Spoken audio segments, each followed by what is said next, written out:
Hindenburg की नई report ने एक बार फिर अडानी को लेकर विवाद तेज कर दिए हैं। इस बार अडानी के साथ साथ सेबी को लेकर भी मोदी सरकार गंभीर सवालों से घिर गई है। पीएम मोदी पर दोस्तों को फायदा पहुंचाने के आरोप तेज हो गए हैं और इसी सिलसिले में अब कांग्रेस ने बड़ा खुलासा किया है। कोयले से लेकर अडानी पोर्ट तक सरकार के फैसलों पर सवाल उठाए हैं। पार्टी ने यहां तक कह दिया कि मोदी है तो अडानी के लिए सब कुछ मुमकिन है।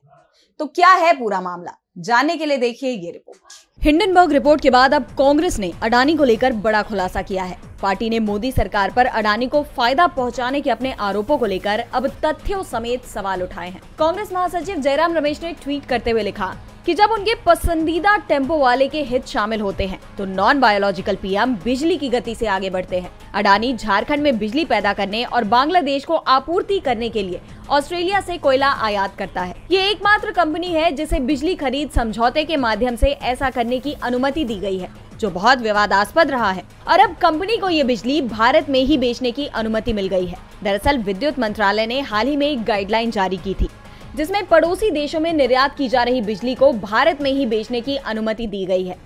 जयराम रमेश ने मंत्रालय की जारी गाइडलाइन की प्रतियां भी साझा की हैं।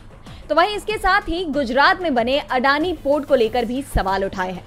जयराम ने बताया कि अडानी पोर्ट्स का वर्तमान में मुंद्रा, हजीरा और दाहेज बंदरगाहों पर नियंत्रण है और इन पोर्ट्स पर रियायत की यह अवधि आमतौर पर तो 30 साल की होती है, लेकिन अडानी ने गुजरात मैरीटाइम बोर्ड यानी जीएमबी से इस अवधि को और 45 साल बढ़ाकर कुल 75 साल करने का अनुरोध किया, जो मैक्सिमम 50 साल की अवधि से भी बहुत ज्यादा है।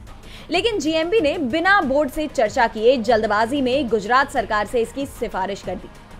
उन्होंने आरोप लगाया कि जीएमबी ने अडानी के दबाव में नियमों में बदलाव भी किए ताकि यह अवधि बढ़ा दी जाए। मुख्यमंत्री और अन्य सभी ने मंजूरी दिलाने के लिए भी जल्दबाजी की। इसे लेकर ट्वीट करते हुए जयराम ने लिखा कि मोदी है तो अडानी के लिए सब कुछ मुमकिन है, इसलिए संयुक्त संसदीय समिति जेपीसी की जांच जरूरी है।